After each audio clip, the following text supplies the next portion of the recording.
Somos un equipo de investigación que trabaja en la Universidad Maimónides, en particular en el grupo de Ciencia, Tecnología y Sociedad. Somos un grupo de alrededor de 20 investigadores, dirigido por el doctor Pablo Kramer.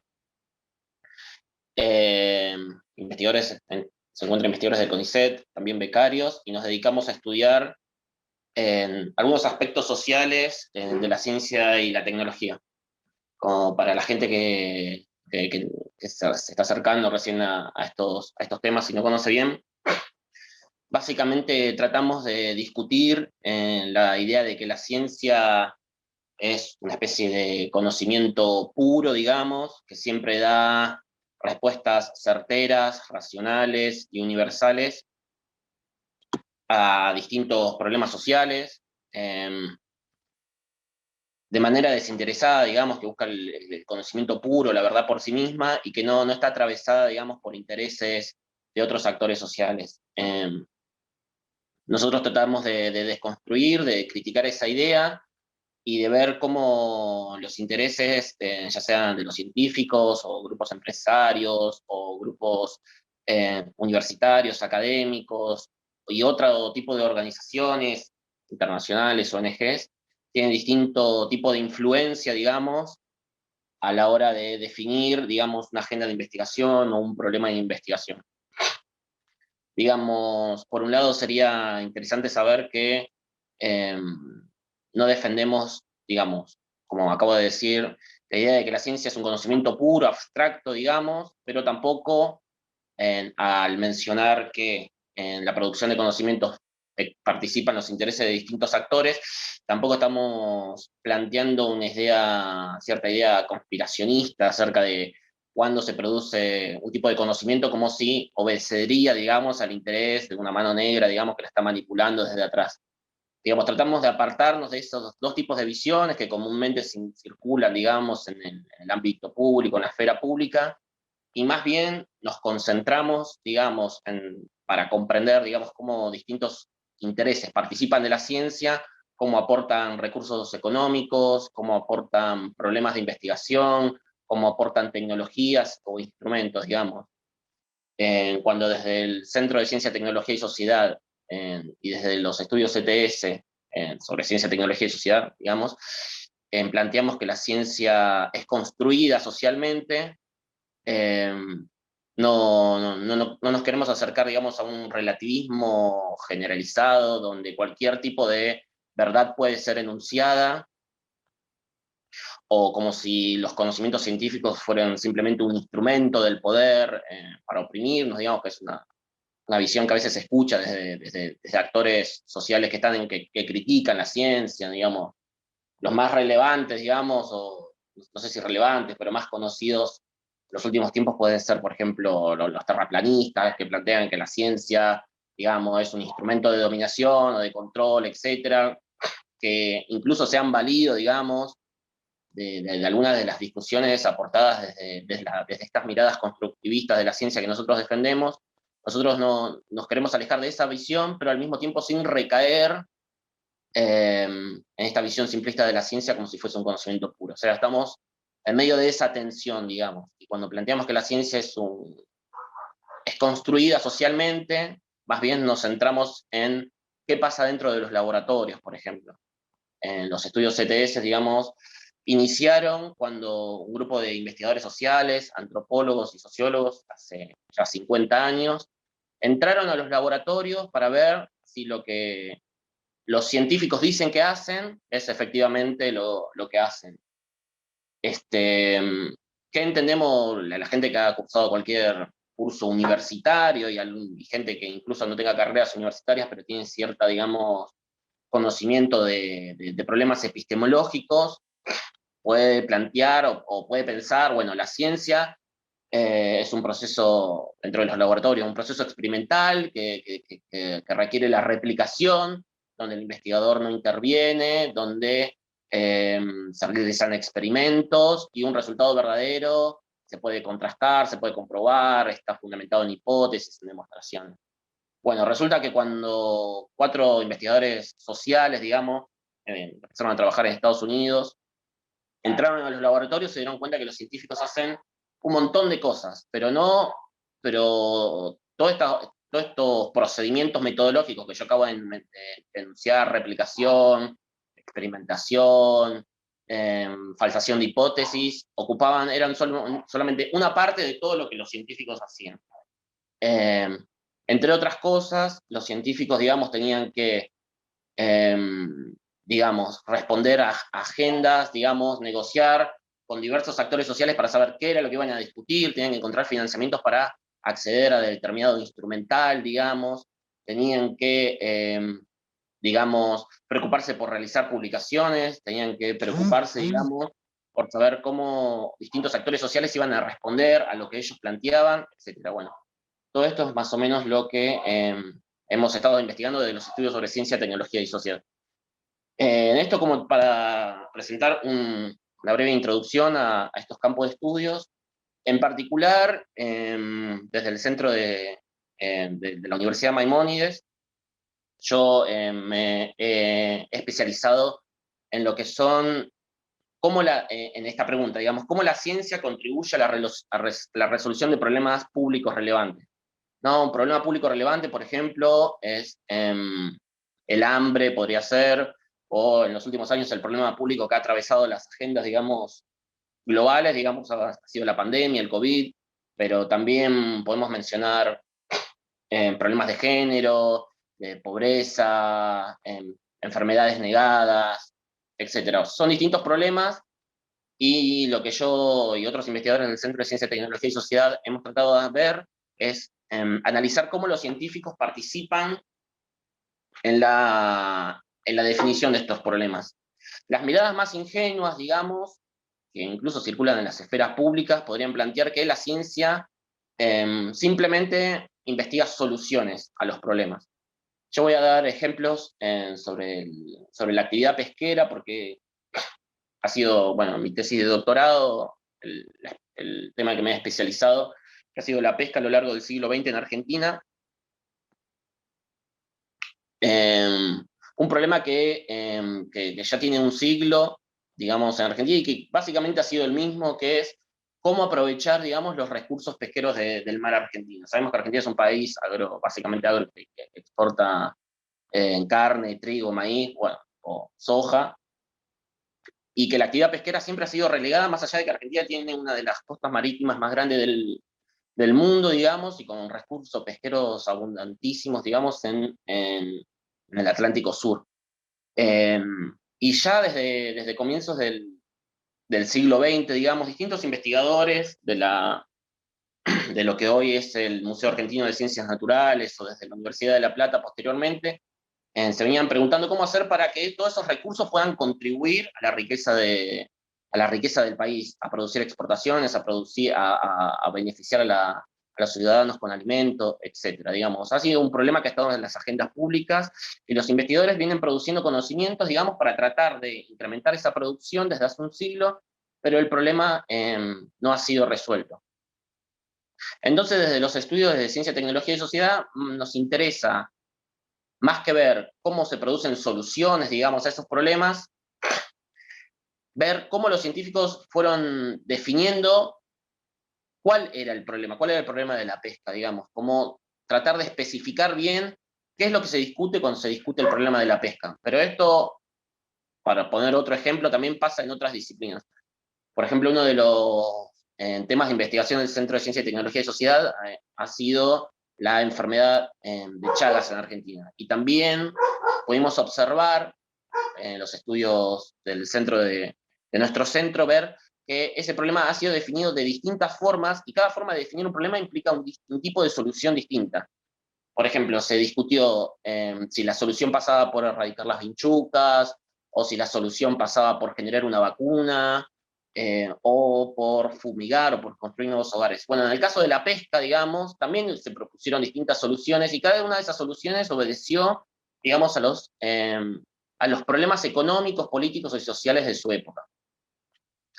Por ejemplo, es interesante ver que durante el peronismo, bueno, el gobierno peronista también, me refiero al primer gobierno peronista, digamos, de la década del 40 y del 50, se preocupó por el tema de la pesca y es interesante ver cómo fue definido ese problema.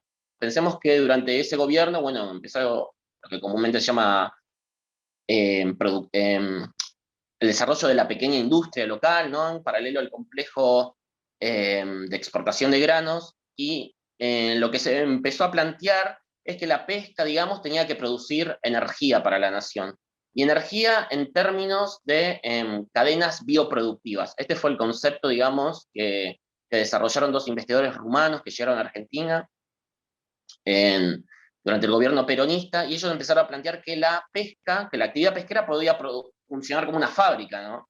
Y la fábrica era el modelo de producción por excelencia, bueno, desde el Fordismo en adelante, y en Argentina desde que se empezaron a desarrollar pequeñas industrias.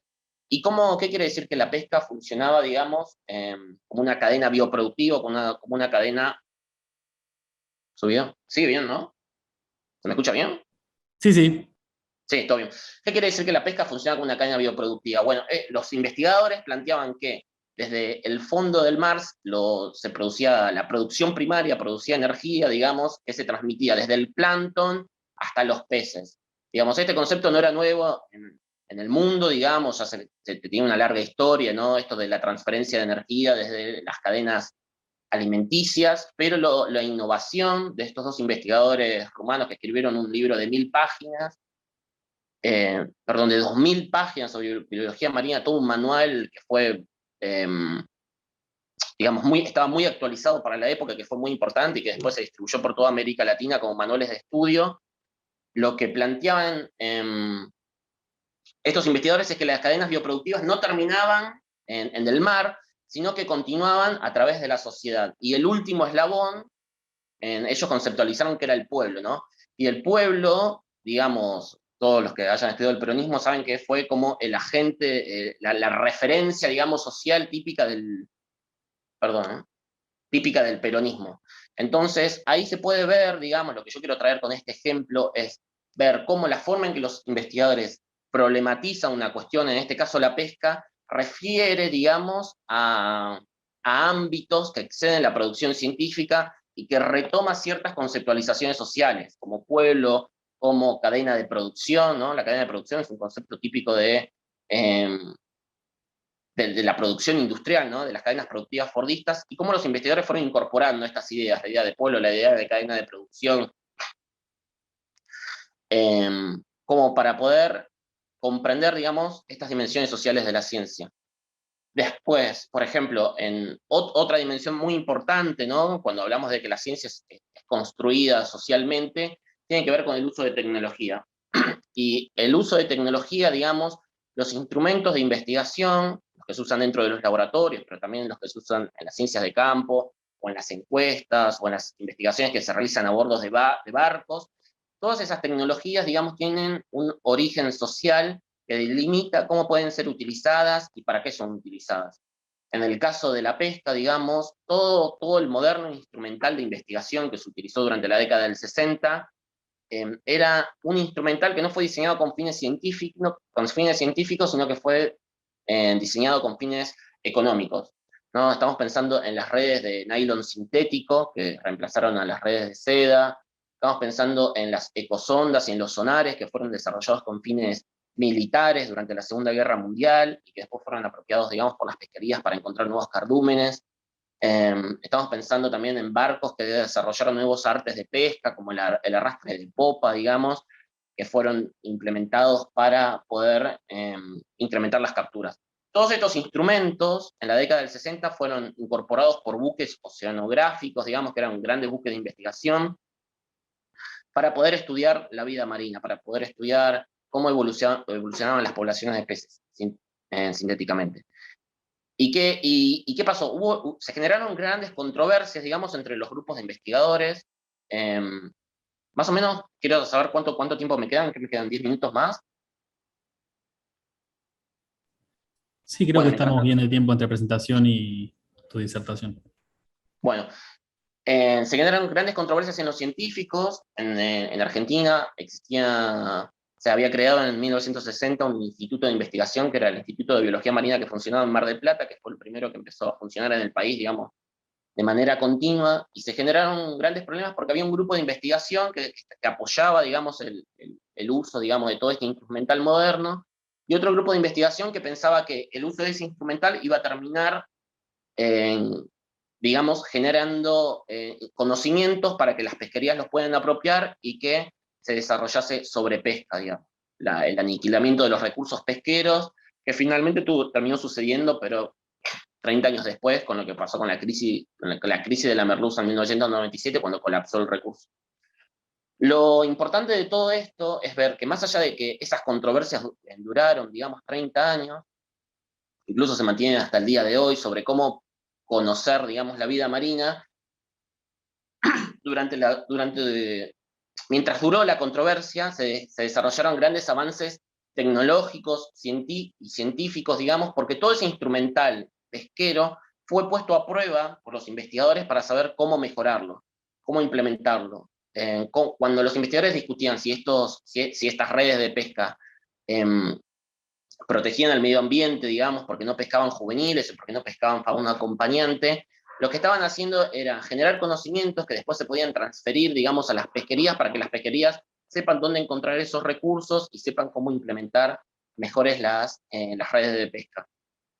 Digamos, entonces, en este sentido, la dimensión tecnológica es otra forma de entrar, digamos, a los estudios sobre ciencia, tecnología y sociedad para poder comprender cómo, digamos, la ciencia, digamos, cómo distintos intereses sociales participan de la producción de conocimiento.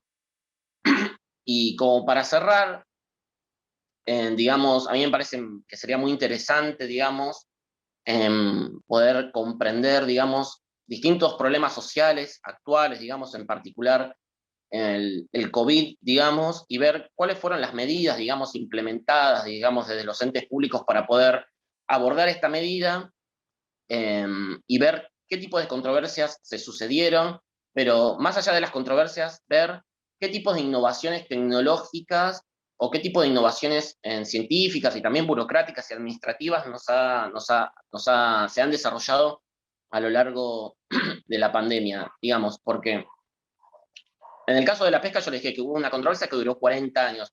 En el caso del COVID, por ejemplo, de la pandemia por COVID, se implementaron distintas medidas. Supongamos la cuarentena. Y desde los estudios CTS tenemos que llamar la atención que no hay una sola perspectiva científica respecto a cómo funcionaron estas medidas, digamos. Encontramos distintos grupos que las discuten, que plantean que fueron más eficientes, otros que fueron menos eficientes, otros que se podrían haber implementado al estilo europeo, otro al estilo coreano, etcétera, digamos. Existen distintas visiones, no hay una sola visión unificada respecto de este tipo de medidas, y todos esos distintos grupos, digamos, nosotros no podemos partir de plantear a priori que producen conocimientos verdaderos y falsos, digamos, como si hubiese un grupo está en lo correcto y otro grupo que está en lo incorrecto, sino más bien ver, digamos, cómo esos distintos grupos manejan, digamos, distintos recursos o implementan distintas técnicas de investigación o se asocian con distintas organizaciones internacionales, ONGs, grupos políticos, etcétera, para definir el problema, digamos, de una determinada forma que los lleva a tener, digamos, conclusiones contradictorias, digamos, respecto a estos fenómenos. Y al mismo tiempo ver cuáles fueron todos los desarrollos tecnológicos científicos, tecnológicos, burocráticos y administrativos que se han desarrollado a pesar, digamos, de la falta de acuerdo sobre las medidas para controlar la pandemia, ¿no? Estoy pensando, por ejemplo, en lo que ha sido el trabajo a distancia, digamos, que se ha consagrado como una modalidad de trabajo que ya hemos terminado aceptando entre todos y que la podemos ver aquí, pero también cómo se han desarrollado aplicaciones digitales, digamos, que han incrementado el poder burocrático del Estado, el poder de control del Estado, digamos, sobre cómo circulamos, sobre cómo vivimos, sobre si estamos vacunados, si no estamos vacunados, digamos, y comprender que todas estas tecnologías, digamos, aplicaciones, sistemas de control, de monitoreo, digamos, y también de cuidado personal que se orientaron a la protección de la salud, se han desarrollado, digamos, y se han instalado, digamos, en la sociedad, pese a que no hubo acuerdo respecto de la eficacia de las distintas medidas. digamos, y ver también y comprender que todo ese tipo de medidas obedecen no obedecen a una búsqueda pura de la verdad, pero tampoco obedecen a esto que yo criticaba al principio, digamos, acá hay una mano negra detrás de todos los avances científicos o detrás del desarrollo de controversias científicas, sino que distintos grupos, digamos, que ponen a disposición el uso de distintos instrumentos de investigación para definir el problema de una forma, digamos, y para poder abordarlo. Pero todo esto que les estoy diciendo ahora, digamos, es un tema que hay que pensar y que hay que discutir, digamos, y que hay que seguir problematizando. Bueno, eso nada más.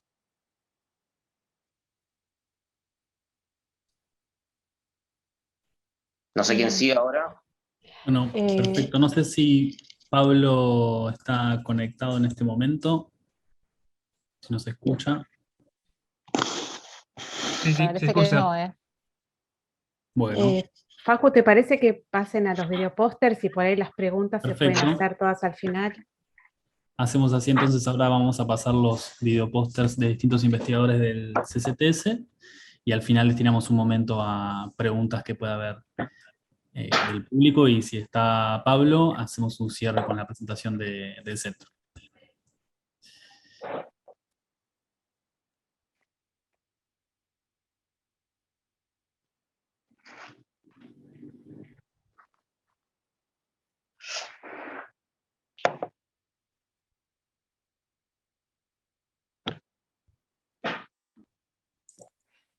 Esta es una investigación que llevamos a cabo con Pablo Kramer, que es director del Centro de Ciencia, Tecnología y Sociedad de la UMAI, y que publicamos bajo el título de Cooperación Científica y Relaciones Centro-Periferia, actitudes e intereses de científicos europeos y latinoamericanos.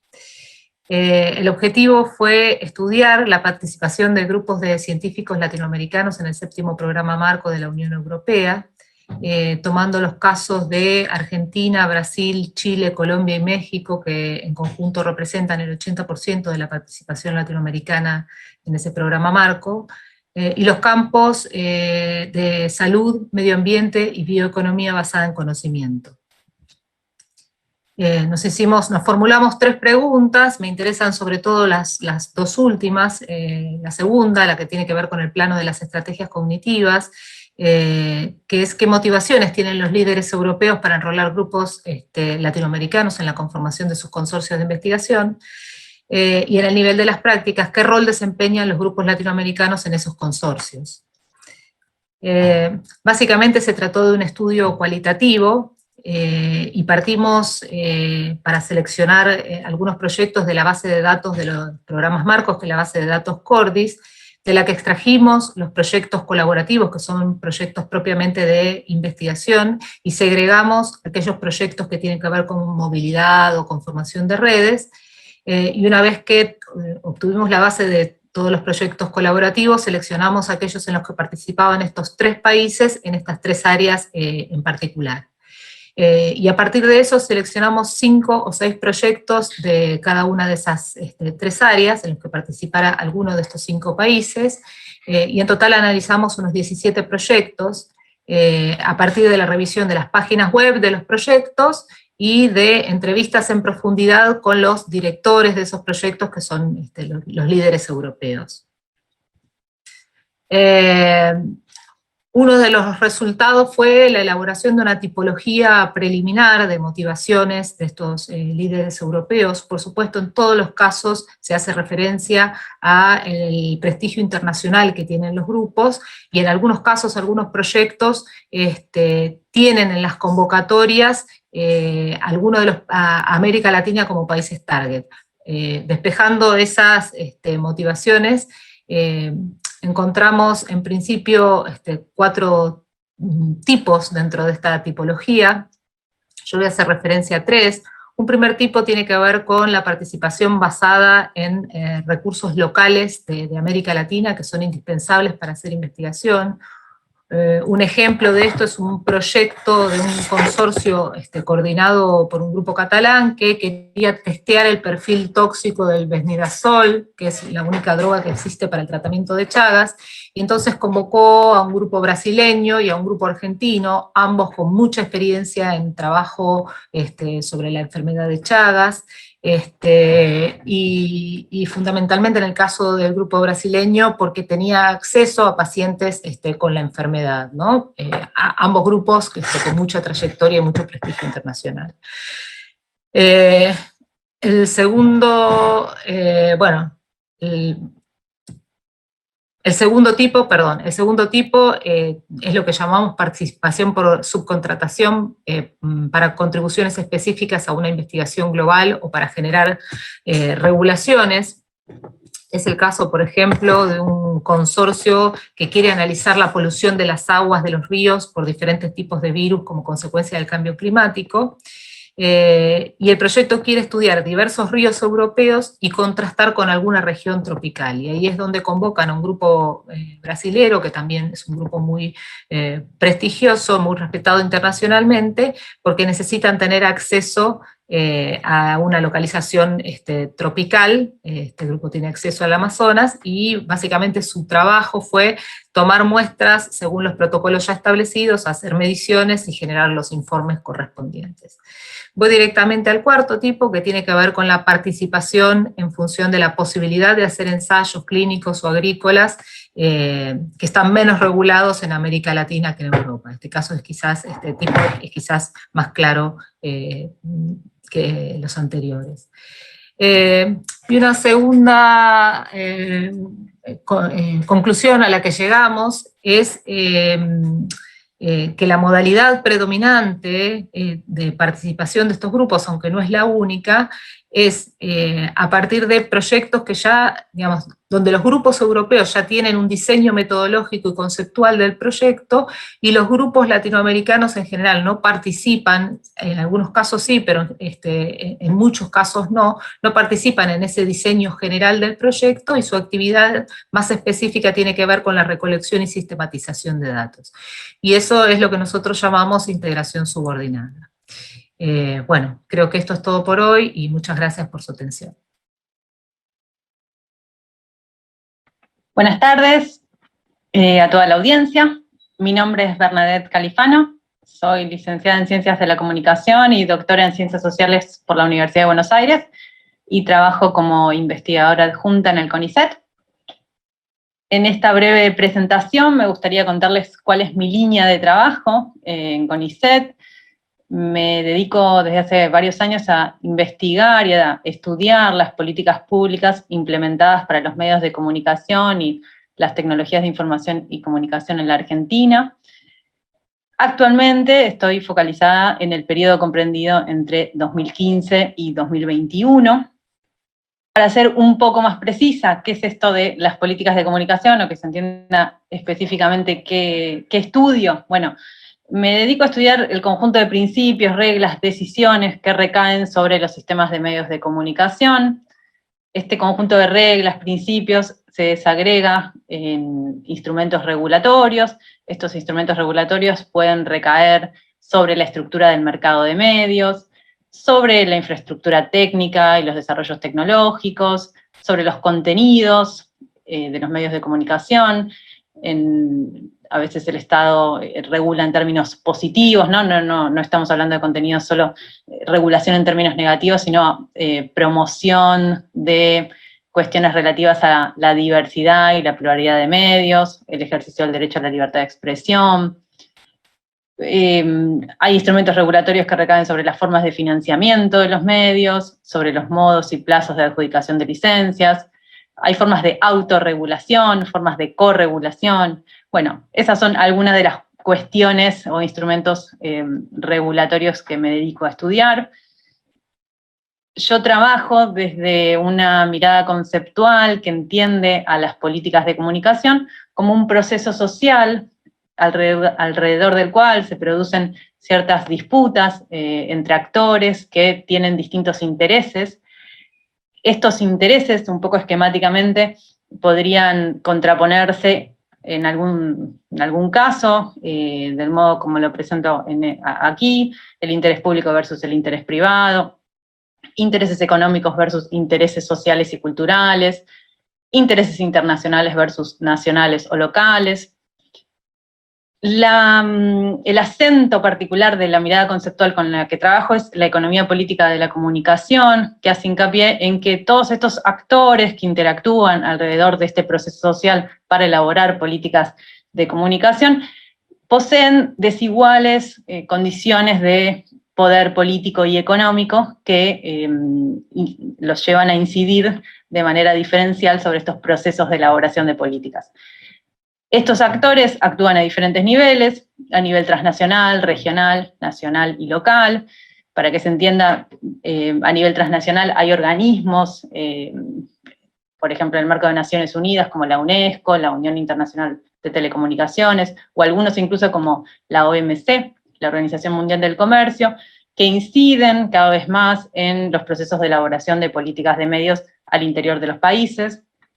Hay organismos supranacionales del tipo Mercosur o Unión Europea que también tienen incidencia, y actores a nivel nacional y local, desde ya sean los gobiernos a diferentes niveles, los medios de comunicación nacionales o locales, sindicatos, la industria, las cámaras empresariales, asociaciones de usuarios, etc. Toda una serie de actores que interactúan alrededor de un proceso social que lleva a la elaboración de políticas de medios. ¿Qué sectores estudio concretamente? Bueno, históricamente, desde mis inicios me focalicé en el estudio del sector audiovisual, radio y televisión particularmente, pero en los últimos años, conjuntamente con el proceso de convergencia entre sectores del audiovisual, las telecomunicaciones y las tecnologías de información y comunicación, esa mirada sobre políticas públicas se ha ido ampliando porque el objeto de regulación va cambiando. Sería muy largo explicar precisiones más sobre el proceso de convergencia, pero simplemente quería mencionar que la convergencia también se puede desagregar en distintos niveles de análisis, ¿no? La convergencia de redes, de terminales, de servicios, de retóricas, de mercados, fusiones y adquisiciones de empresas que van operando en estos distintos sectores, y de regulaciones, ¿no? El nivel regulatorio de la convergencia entre estos tres sectores, audiovisual, telecomunicaciones y tecnologías de información y comunicación, es el que me interesa particularmente, y en esos temas focalizo mi investigación. Bueno, les agradezco por la atención, quedo a disposición si hay preguntas o consultas, también me pueden contactar vía redes. Gracias. Hola, voy a dedicar esta brevísima presentación a compartir con ustedes una investigación en curso sobre mujeres en ciencia, tecnología, ingeniería y matemática en Argentina, promovida y financiada por el IDRC de Canadá y llevada adelante por investigadores y becarias del Centro de Ciencia, Tecnología y Sociedad de aquí de la UMAI. Quien les habla, Guillermina Jansen, Hugo Ferposi, Mariana Rial, Karen Ascurra y su director Pablo Kramer. El problema, el punto de partida de esta investigación es la identificación de la escasez de mujeres en STEM, tanto a nivel global como nacional. Apenas algunos números de referencia muestran la escasez de mujeres ocupadas en STEM en distintas instituciones de ciencia y tecnología en Argentina, pero también muestran que esa situación es heterogénea. Y en efecto, los aportes previos se han preguntado por qué tan pocas mujeres en STEM, pero le han prestado menos atención a lo que sucede dentro de las instituciones, dejando incontestada la pregunta de cómo es que influyen las disciplinas, las culturas institucionales, las dinámicas propias de cada institución en las trayectorias científicas de las mujeres en Argentina. Ante eso, el objetivo de esta investigación es caracterizar las barreras y oportunidades de mujeres en organismos públicos y privados de ciencia y tecnología en Argentina. Para ello seleccionamos 3 instituciones: el Instituto Nacional de Tecnología Agropecuaria, la Comisión Nacional de Energía Atómica y el conjunto de empresas de software en representación del sector privado. Particularmente analizamos distintas dimensiones, los mecanismos de reclutamiento, evaluación y promoción de esas instituciones y las dinámicas de trabajo, prestándole atención no solamente a los aspectos formales, sino también a las prácticas o los aspectos informales que se dan en estas instituciones. La metodología fue fundamentalmente cualitativa, aunque utilizamos también estrategias cuantitativas, hicimos un gran trabajo de entrevistas en profundidad, estamos llevando adelante un trabajo de entrevistas en profundidad a informantes claves o personal jerárquico que nos puedan dar información sobre cómo funcionan las instituciones en términos formales, pero también a trabajadoras para que nos cuenten sus trayectorias adentro de las distintas instituciones. Les voy a compartir brevísimas líneas de avances preliminares y de ningún modo generalizables, una sola línea de cada uno, y dejo datos en la presentación por si quieren profundizar. En primer lugar, en relación a los techos de cristal, conviene distinguir la situación de NEA e INTA con respecto a las empresas de software, mientras que en las primeras dos efectivamente se encuentra un diferencial de proporción de hombres y mujeres en los escalafones más altos. Esto no se observa en las empresas de software, aunque sí la ausencia de mujeres específicamente en directorios de las empresas. En relación a la división del trabajo, se observa una segregación horizontal en las tres instituciones y organizaciones y asociada a un estereotipo determinado que vincula tipo de actividad con género, particularmente reservando las tareas técnicas, duras y de maquinaria a el género masculino. En cuanto al reclutamiento, identificamos que si bien en las tres instituciones y organizaciones se le está prestando atención a la importancia de atraer mujeres a las instituciones, esto no se observa todavía instrumentado sistemáticamente en los procesos de selección de personal, ya sea en el caso de becas o de entrevistas en las distintas instituciones. Por último, en relación a los mecanismos de evaluación y de promoción, observamos que, aunque son estandarizados, son procesos individualizados y sobre todo poco socializados, por lo que emergen las entrevistas que dan lugar a posibles discrecionalidades. Les dejo algunos datos más en la presentación, les agradezco mucho por su atención y les dejamos también un correo para contacto. Muchísimas gracias.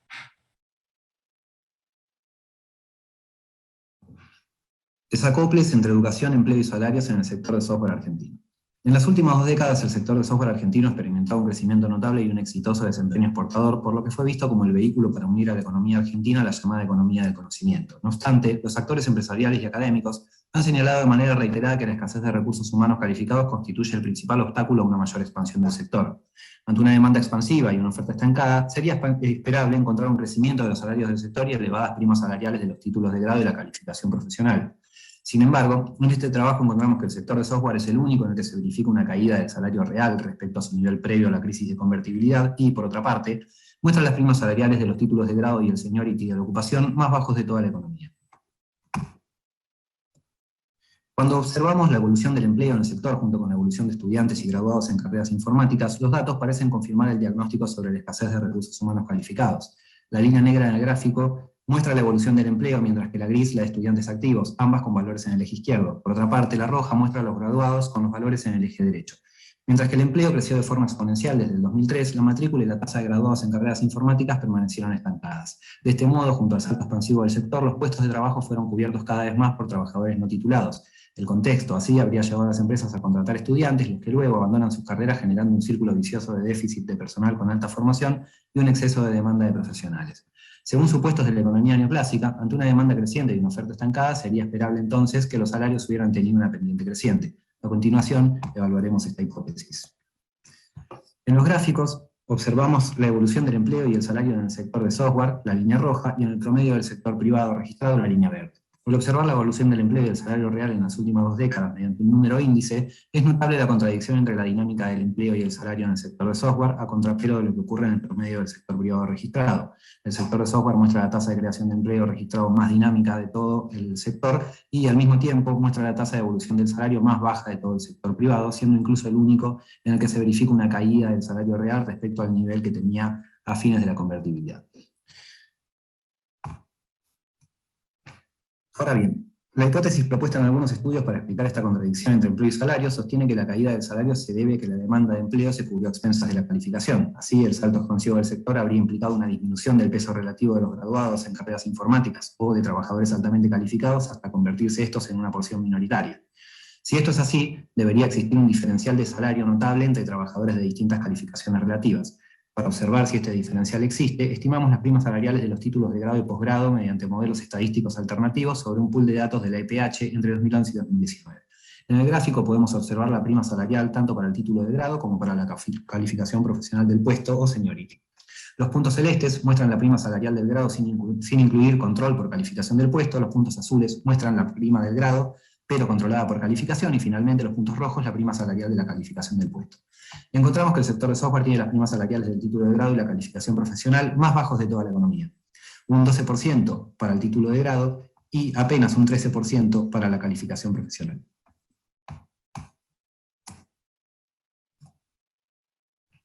Bien, en este modelo usamos una variable independiente de nivel educativo ordinal que estima las primas salariales para cada escalón de logro educativo por encima de secundario completo. El color verde es la prima salarial para universitario incompleto sobre secundario completo, azul para universitario completo sobre secundario completo y rojo para posgrado sobre secundario completo.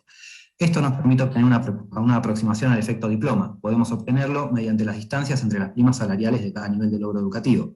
Así nos encontramos que el sector de software tiene uno de los efectos diploma más estrechos, 8 puntos porcentuales por sobre universitario incompleto para el caso del título de grado, y para el caso del posgrado, 7 puntos porcentuales por sobre universitario completo.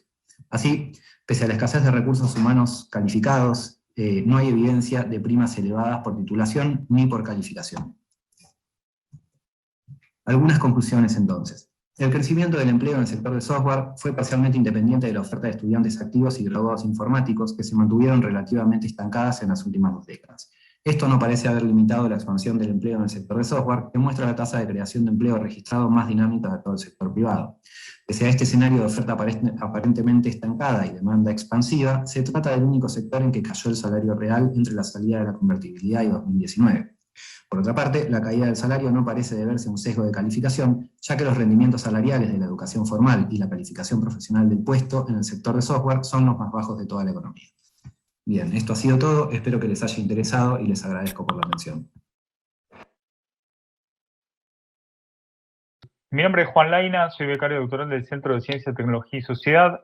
Voy a hablar sobre la democratización del conocimiento científico. Digamos, voy a comparar distintas perspectivas teóricas y prácticas que intentaron abordar este tema desde distintos ejes que ahora los vamos a ver, pero ellas no hablaban de la democratización del conocimiento científico, sino que concebían la cuestión de distintas formas, pero se pueden en esta perspectiva comparada englobarlas como democratización del conocimiento científico.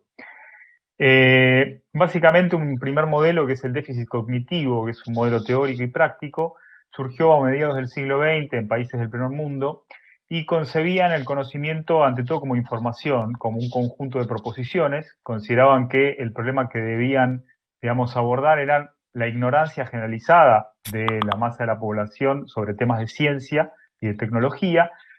Se requería que esto suceda, digamos, que se difunda el conocimiento científico, se alfabetice de manera masiva a la población para que la población confíe y apoye y ayude a financiar la ciencia. Digamos, en la carrera, digamos, armamentista, espacial y tecnológica de la Guerra Fría especialmente. Y en este sentido esto llevó a límites y fracasos porque después de años de implementar planes, programas de alfabetización financiados por el Estado y distintas corporaciones de medios, no funcionaron y se veía que el aumento de la alfabetización científica había sido casi nulo. Una segunda corriente que interesa ver es la ciencia abierta. Dentro de esta corriente, que son varios debates, hay algunas perspectivas que marcan a la ciencia, digamos, como ya no tanto el problema en la ignorancia del público, sino en las barreras que existen entre el público, digamos, y el conocimiento científico y la tecnología.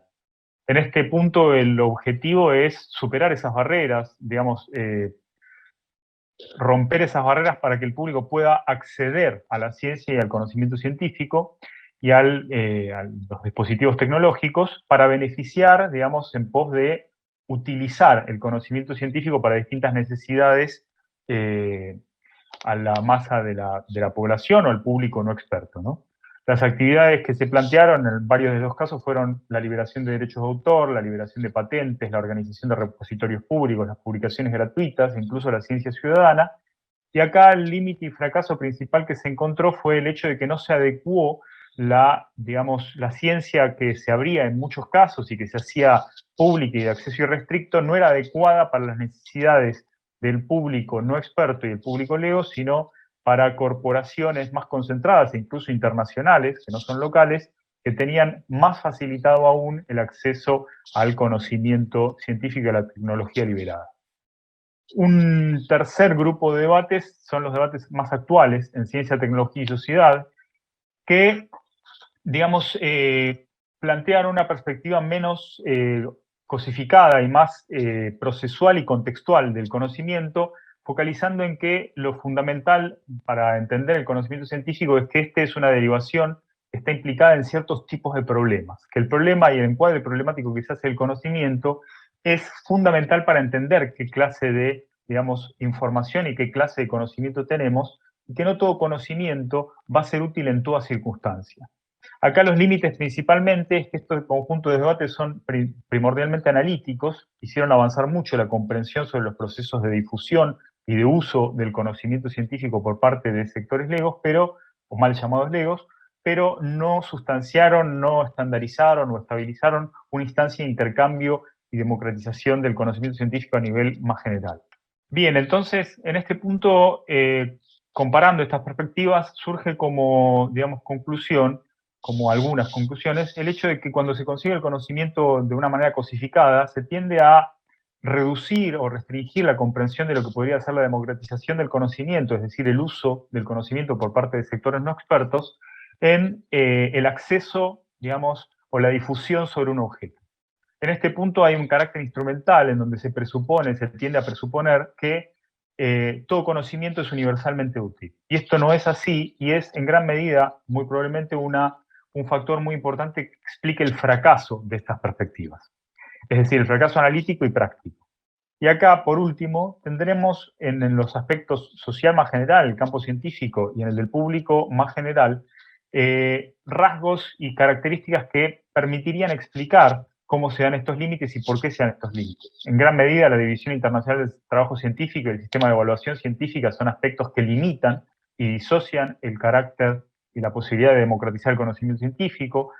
La concepción instrumental, que está tanto dentro del campo científico como del público no experto, también parecieran limitar, y la pasividad política y la falta de recursos económicos en el ámbito del público no experto también parecieran limitar. Bueno, agradezco la escucha y estamos abiertos a consultas y debates.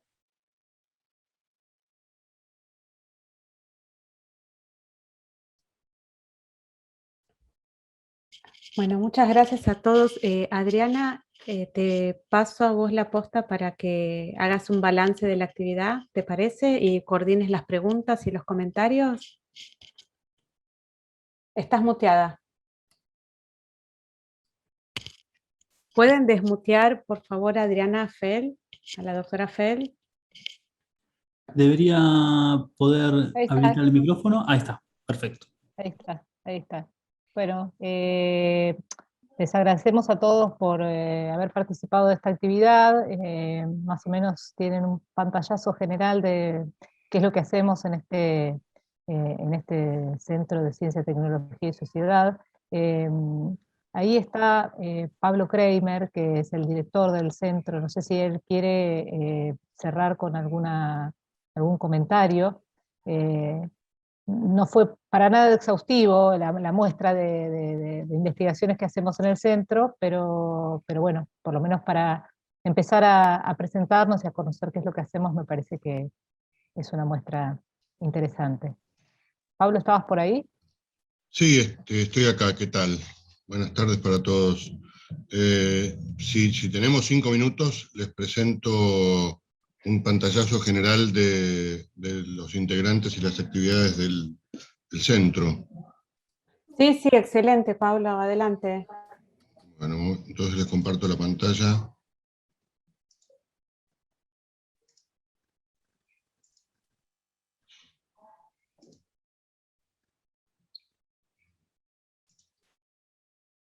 ¿Ahí se ve? Perfecto. Bueno, estos son los integrantes. Hay 6 investigadores de CONICET, incluyéndome a mí, y tenemos en este momento 4 becarios postdoctorales, y todos estos becarios doctorales. Algunos están radicados directamente en el centro y otros están trabajando en algún otro lugar, como Ezequiel Benito, que está en Córdoba, Emiliano Martín Valdés, que está en Mendoza, o Agustín Mauro, que está en Córdoba también. Estos son los investigadores asociados y algunos investigadores que nos visitaron por algunos periodos de entre algunos meses y un año durante los últimos años. De paso, aclaro que el centro es relativamente nuevo, pero ya tiene 10 años, y que fue creciendo muchísimo en los últimos años, sobre todo con becarios y investigadores jóvenes que se fueron incorporando. Las líneas de trabajo son la sociología política de la ciencia, cooperación científica internacional, trayectorias científicas y género, Internet, políticas y comunicación, historia de las políticas científicas, educación y tecnologías digitales, comunicación pública de la ciencia, ciencia abierta y ciudadana, análisis de controversias sociocognitivas, trabajo y tecnologías digitales en el capitalismo informacional, y economía del conocimiento, propiedad intelectual y desarrollo económico. Estas líneas no son totalmente independientes, sino que muchas de ellas se cruzan en los distintos proyectos que estamos llevando adelante y en las tesis de doctorado y trabajos de postdoc que estamos haciendo. Por otro lado, hacemos actividades de investigación, docencia de grado y posgrado en distintas instituciones, consultoría y transferencia de conocimientos, insumos para políticas de ciencia y tecnología y divulgación de la ciencia en distintos, y organización de eventos científicos y tecnológicos en distintos tipos de instituciones. Estos son alguna muestra de proyectos que están en marcha. Un proyecto de la DRC de Canadá sobre trabajos tecnocientíficos y la equidad de género en Argentina. Otro de la DRC de Canadá que ya terminamos hace un par de años sobre si la ciencia abierta puede encontrarse con las necesidades sociales en los países periféricos, con el FNRS de Bélgica sobre nuevos sectores y nuevas formas de producir conocimiento, nuevos desafíos actuales en un estudio comparativo, la red CITED de análisis sobre la dinámica de la ciencia y la sociedad, con ENGOV de la Unión Europea sobre gobernanza ambiental en América Latina y el Caribe, un grupo de trabajo de Claxo sobre ciencia y sociedad y usos sociales del conocimiento en América Latina y la inclusión social. Bueno, estos son algunos de los proyectos de investigación nacionales. No los voy a detallar a cada uno, sino que son, digamos, más bien una muestra del abanico de temas que estamos trabajando y que algunos de los investigadores presentaron hoy. También algunas consultorías, en particular para gobiernos de América Latina, distintos gobiernos de América Latina, Panamá, Uruguay, Paraguay, Colombia, y algunos de los últimos libros publicados por los investigadores de Marianne Zuckerfeld y Arvid Lund sobre Corporate Capitalism, Use and Openness, uno mío sobre Science and Society in Latin America, otro de Mariano sobre Knowledge in the Age of Digital Capitalism, otro compilado que es un libro colectivo que hicimos con distintos colegas, varios del instituto y de otras instituciones, sobre la emergencia y desarrollo de campos científicos en la periferia en la Argentina en la segunda mitad del siglo XX, el libro de Adriana Feld, que es una historia de las políticas científicas en la Argentina. Así que este es, en un pantallazo muy, muy veloz, el perfil del centro CTS, que la verdad es que me da mucho orgullo decir que en estos muy cortos 10 años se constituyó como un referente de estudios sociales de ciencia y tecnología en América Latina, y que es, digamos, una especie de faro a donde todo el tiempo recibimos demandas de gente que quiere venir a hacer alguna pasantía, algún estadía durante algún tiempo. No sé cómo seguimos. Si hay preguntas. No, si hay alguna pregunta o comentario, que te fijes en el chat al costado, y si no, agradecerle a todos la participación y los esperamos. Creo que la próxima actividad es mañana, si no me equivoco, ¿no, Facundo? Sí, las dos actividades más de Ciencia por Humana esta semana. Por ahora en el chat no veo preguntas, si quieren hacer algún comentario más, si no, cerramos.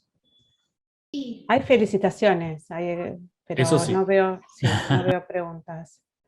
Así que bueno, les agradecemos a todos entonces por venir, gracias por participar y los esperamos mañana en la siguiente actividad. Bueno, muchas gracias, y en nombre del centro, gracias por difundir las actividades que estamos haciendo.